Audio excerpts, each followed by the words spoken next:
Hey there guys, Artistic Nick here, thanks for the click. In today's drawing video, I'm going to be doing a step-by-step guide of how to draw Koopa Troopa from the Super Mario series. Hey guys, welcome to today's video. I hope you're all well. I'm going for a step-by-step beginner's guide today. I've done a few of these in the past, had some really good feedback.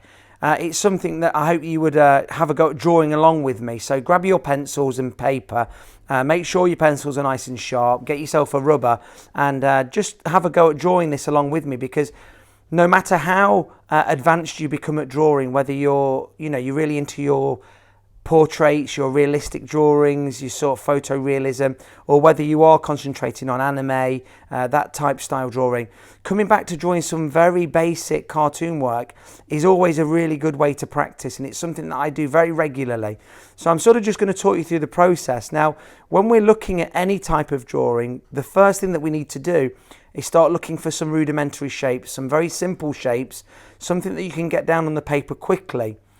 By looking at your reference, try and look for these circles, ovals, squares. You might find rectangles and diamond shapes. So to start with this Koopa Troopa drawing, I found a sort of almost an ovally shape. It's not quite a full circle for the head. And then we've come down into the body, which is a slightly more elongated oval type shape. From there, we're going to start trying to find reference points. So for the mouth or the beak of Koopa Troopa, I'm just sort of looking at the reference image and seeing how far down the circle this comes.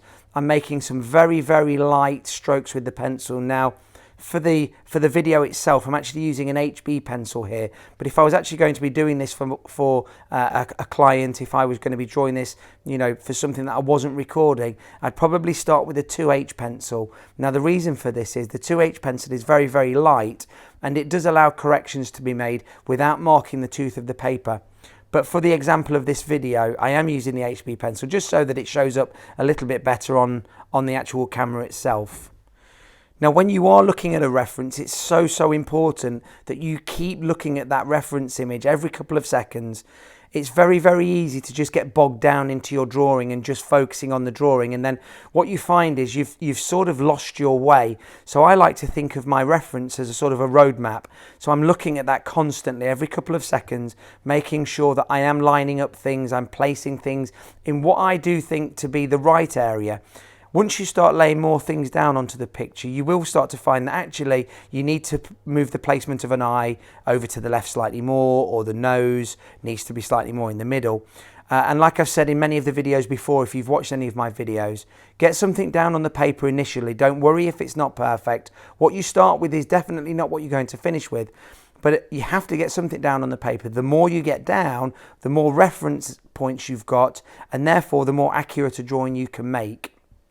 Constantly looking at the reference image like I've gone over a few times before, and making sure that you are taking very light strokes, erasing as you need to. But in this initial stage where we're just plotting and planning, you can actually make your mistakes and reline something up without necessarily having to rub it out, because we're going to actually finish this drawing off by putting some ink in there. So don't worry too much if you have got lines that aren't quite in the right place. Put your line slightly lower down or slightly further over to the left or the right, leaving the old line there, knowing that we are going to erase this at the end and finish it all off with ink. I hope you guys are enjoying these types of art videos. I really like the slower pace of the step-by-step guides. I've done a few of them recently. I've had some great feedback. If you've got any questions for me, don't forget, leave me them down below in the comments. You can also get hold of me on Facebook, Instagram and Twitter. The links to all of my descriptions are down below. It'd be really great to connect with you on there. Maybe you can show me some of your artwork. You might have a few questions about equipment or techniques that I've been using. So don't forget, fire those across to me either in the comments down below or, like I say, on social media. So as you can see, we're constantly refining our image here. We're looking for some of the smaller details. Now we've got the bulk of the drawing down, so we've got the head roughly in the right place.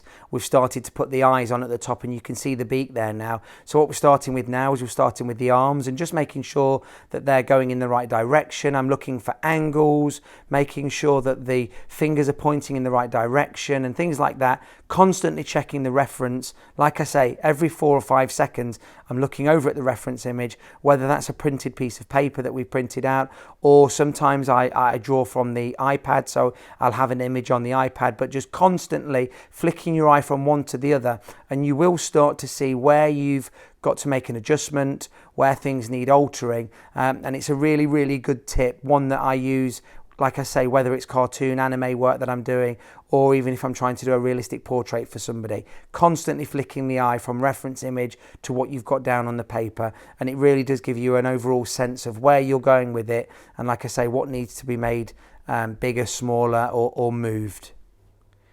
So at the time of recording this video, my subscribers count is sitting at around about 2,200. So thank you so much, guys, all of you that have subscribed to the channel. It makes such a big difference to small YouTube channels like mine. I know it doesn't sound a lot, 2,200 subscribers, when you've got YouTube channels out there that have got millions and millions and hundreds of thousands of subscribers. But, you know, for each and every one of you that clicks that subscribe button, it really does mean an awful lot to me and to the channel. So thank you once again for that. My social media platforms are also growing. So if you followed me on Instagram or Facebook, thank you again so much for that. It really does make a huge difference.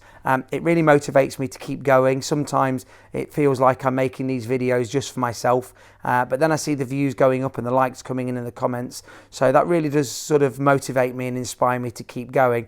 But like I said, I want to try and shape this channel as best as I can for what you guys are looking for. What kind of videos do you want me to make? Is there a certain type of art that you'd like me to have a go at? Is there a character that you'd like me to draw? Or is there some sort of technique or some advice that you'd like? So don't be shy. Like I said, I don't bite. Leave me a comment down below or get hold of me on social media. And I'm pretty sure that future videos can be sort of tailored to exactly what you guys want. Is there a new series? Maybe there's a new video game coming out that you're really interested in. I've had a few requests to draw some Fortnite characters, so that's definitely something that's on my radar. But like I say, let's try and make this a channel that's really hitting all of the areas that you guys want. Techniques, advice, realism, time-lapse, some of the slower drawings like this one that I'm doing now. But like I say, I can't thank you enough, and it's going really well for me at the minute. So as you can see, we're not a million miles away from finishing this Koopa now. Like I said, we are going to put some ink in towards the end.